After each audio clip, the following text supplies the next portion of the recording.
Assalamualaikum warahmatullahi wabarakatuh. Kami dari kelompok 11 ingin mempresentasikan statistika. Saya Miss Anita dan rekan saya. Dan saya Christina Balu.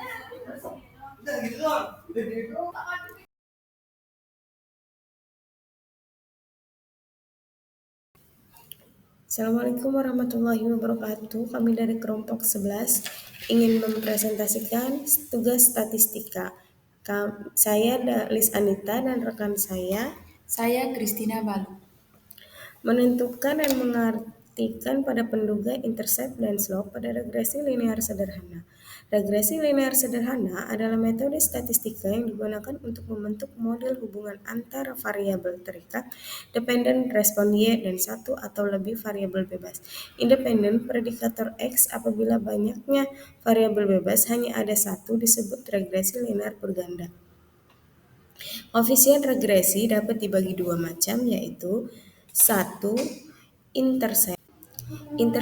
Definisi secara matematis adalah suatu titik perpotongan antara suatu garis dengan sumbu Y pada diagram atau sumbu kartesius saat nilai X sama dengan 0, sedangkan definisi secara statistika adalah nilai rata-rata pada variabel Y apabila nilai pada variabel X bernilai 0.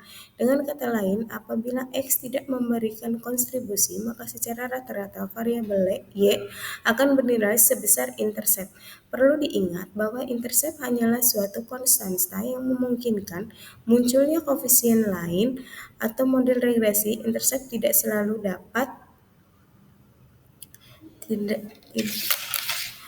dapat atau perlu untuk mempresentasikan apabila data pengamatan variabel X tidak mencakup nilai 0, maka intercept tidak yang berarti sehingga tidak perlu diinterpresentasikan. 2. Slope. Secara matematis, slope merupakan ukuran kemiringan dari suatu garis. Slope adalah koefisien regresi untuk variabel X bebas. Dalam konsep statistika, slope merupakan suatu nilai yang menunjukkan seberapa besar kontribus atau sumbangan yang diberikan suatu variabel X terhadap variabel Y. Nilai slope dapat pula diartikan sebagai rata-rata pertambahan atau pengurangan yang terjadi pada variabel Y untuk setiap peningkatan statis satu variabel X. Slope dan intercept. Y sama dengan mx tambah b. Keterangan M sama dengan slope, B sama dengan intercept. Slope didefinisikan sebagai perubahan nilai variabel terkait Y sebagai akibat dari perubahan variabel bebas X, sedangkan B adalah peninggal garis pada sumbu vertikal sumbu Y. Besar B mencerminkan nilai yang berkedudukan X sama dengan 0. Kemiringan atau slope sama dengan segitiga Y dibagi segitiga X sama dengan Y2 dikurangi Y1 dibagi X2 dikurangi X1. Contoh, Y sama dengan 16 dikurangi 3X. Slope sama dengan kemiringannya adalah min 3. Hal tersebut berarti bahwa untuk setiap kenaikan satu variabel, X akan menurunkan 3 unit variabel Y. Dan di sebelah adalah tanda slope.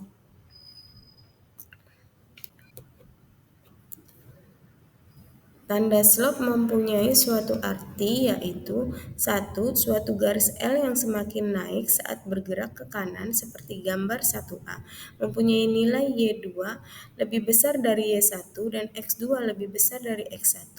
Oleh karena itu, nilai M lebih besar dari 0, slope dari garis L adalah positif.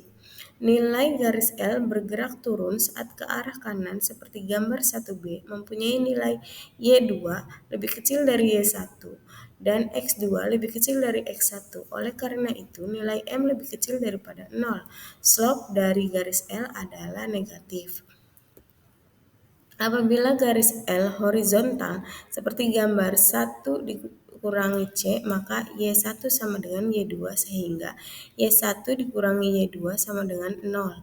Sebagai tambahan X2 dikurangi X1 pagar 0. Dengan demikian, M sama dengan 0. Nilai slope dan garis L adalah 0. Apabila garis L vertikal sebagaimana gambar 1D, terlihat bahwa Y2 dikurangi Y1 lebih besar dari 0 dan X2 dikurangi X1 sama dengan 0, maka nilai M tidak didefinisikan. Nilai slope dari garis L adalah infinitive.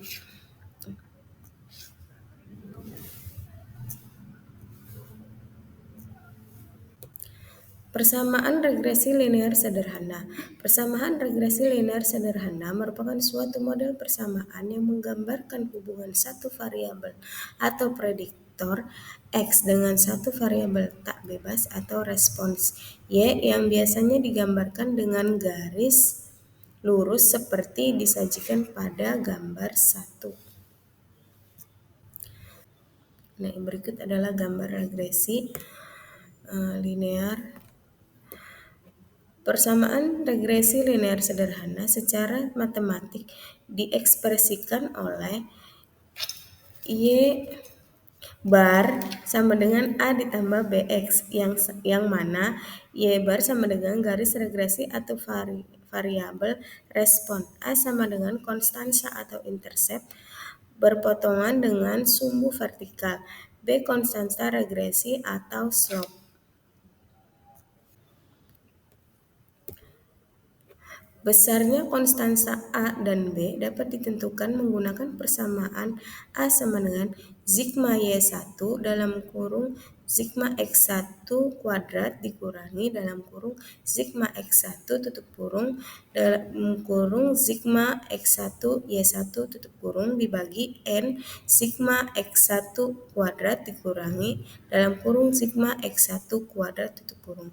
B sama dengan N dalam kurung sigma X1 Y1 tutup kurung dikurangi dalam kurung sigma X1 tutup kurung buka kurung sigma Y1 tutup kurung dibagi N sigma X1 kuadrat dikurangi tutup kurung sigma X1 kuadrat tutup kurung. Adapun langkah-langkah yang perlu dilakukan untuk melakukan analisis dan uji regresi linear sederhana adalah sebagai berikut. 1. Menentukan tujuan dari analisis regresi linear sederhana. 2. Mengidentifikasi variabel prediktor dan variabel respons. 3. Mengumpulkan dalam bentuk data dan tabel. 4. Menghitung X2, YX dan total dari masing-masingnya, menghitung dan menggunakan rumus yang telah ditentukan. 6. Membuat model persamaan garis regresi prediksi terhadap variabel prediktor atau respons. 7. Melakukan prediksi terhadap variabel prediktor atau respon.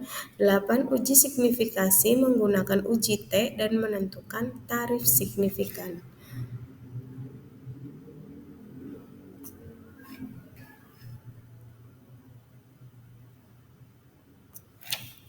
Contoh soal. Untuk memberikan pemahaman yang lebih jelas mengenai regresi linear sederhana, dalam kegiatan belajar ini diberikan suatu contoh kasus yaitu suatu data penelitian tentang berat badan 10 mahasiswa yang diprediksi dipengaruhi oleh konsumsi jumlah kalori atau hari. Bagaimana menganalisis kasus ini? Untuk menganalisis kasus ini, hal-hal dilakukan adalah 1. Tujuan, apakah konsumsi jumlah kalori atau mempengaruhi berat badan mahasiswa. Contoh soal. Dan ini adalah variabel X atau variabel bebas atau prediksi jumlah kalori Y. Ada namanya dan ini ada datanya.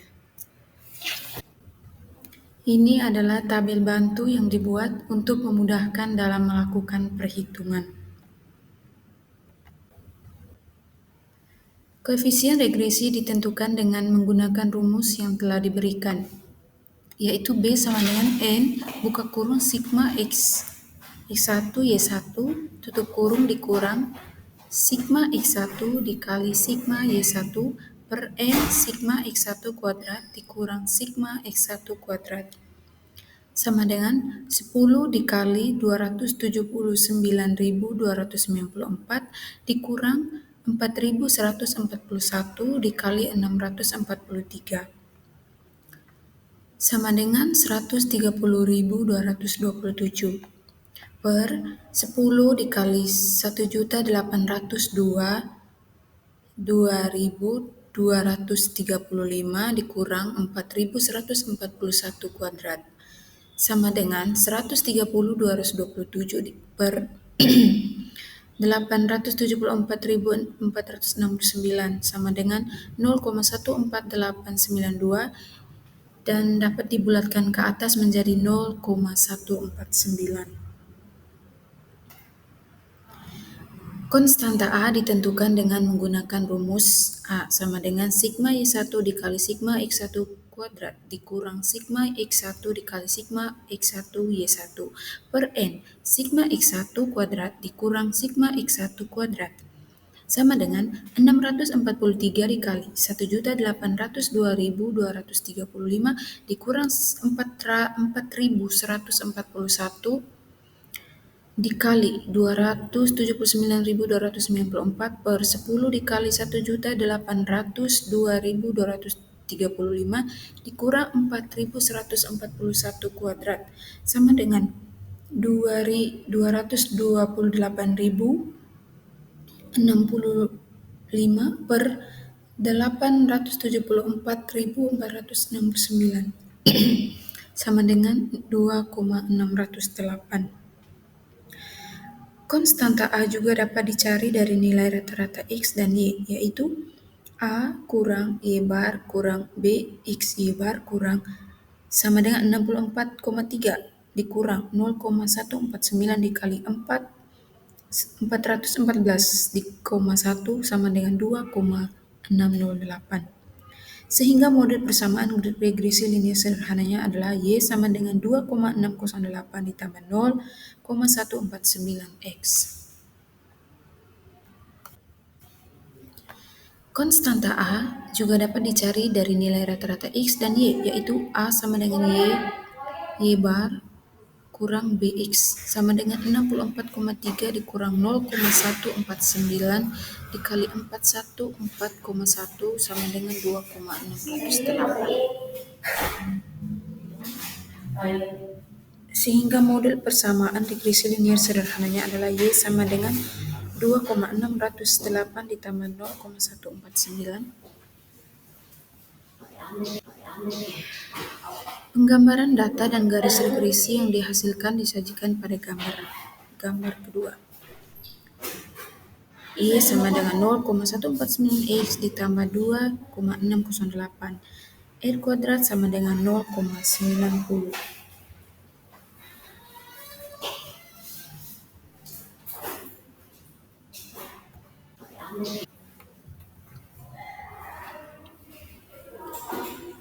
Dalam hal contoh kasus di atas, maka koefisien korelasinya adalah 10 dikali 1.802.235 dikali 4.141 pangkat 2.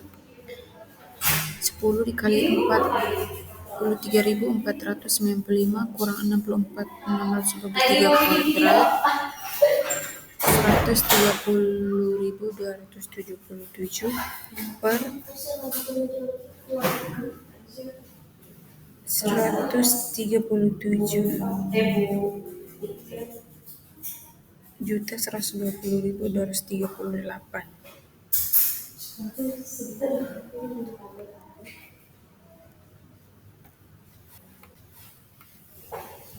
Nilai ini memberi arti bahwa hubungan variabel bebas prediktor X dan variabel terikat atau respons Y adalah sangat kuat.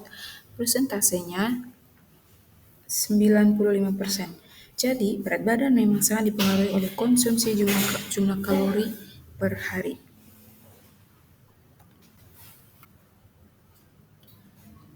Koefisien determinasi. Koefisien determinasi dapat ditentukan dengan mengkuadratkan koefisien kolerasi.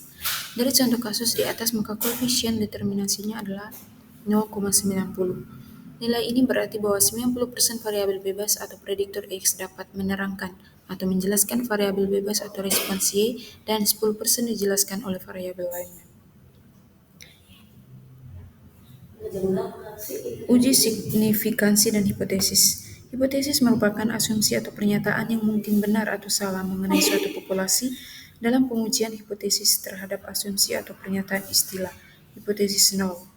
Hipotesis nol merupakan hipotesis yang akan diuji, dinyatakan oleh hipotesis dan penolakan HU dimaknai dengan penerimaan hipotesis lainnya yang dinyatakan oleh H1.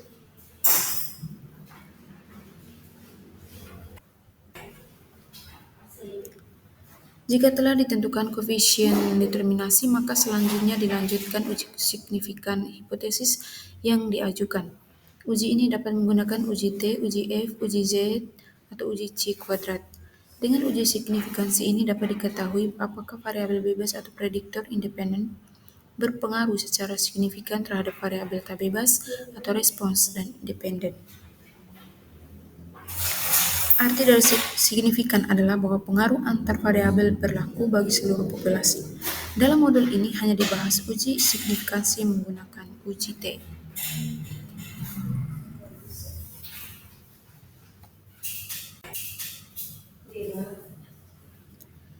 Uji T. Langkah-langkah yang perlu dilakukan dalam uji T pada regression linear adalah yang pertama menentukan hipotesis. HU sama dengan 0, variabel X tidak berpengaruh signifikan atau nyata terhadap Y. Variabel X berpengaruh signifikan atau nyata terhadap Y. 2. Menentukan tingkat signifikansi atau alfa. Tingkat signifikansi alfa yang sering digunakan adalah alfa sama dengan 50%, alfa sama dengan 0,05. 3. Menghitung nilai T hitung menggunakan rumus T hit sama dengan R akar 2 N kurang 2 per akar 1 kurang R kuadrat. 4. Menentukan daerah penolakan HU atau daerah kritis. Bentuk pengujian dua arah, sehingga menggunakan uji T dua arah. A0 akan ditolak jika T hit lebih besar dari tetap atau T hit lebih kecil dari tetap, berarti H1 diterima. H0 akan diterima jika T hit lebih kecil dari tetap lebih kecil dari T hit, berarti H1 ditolak. Terima kasih untuk presentasi, semoga bermanfaat. Terima kasih untuk presentasi dari kelompok 11, semoga bermanfaat bagi kita semua, kurang lebihnya kami mohon maaf. Assalamualaikum warahmatullahi wabarakatuh.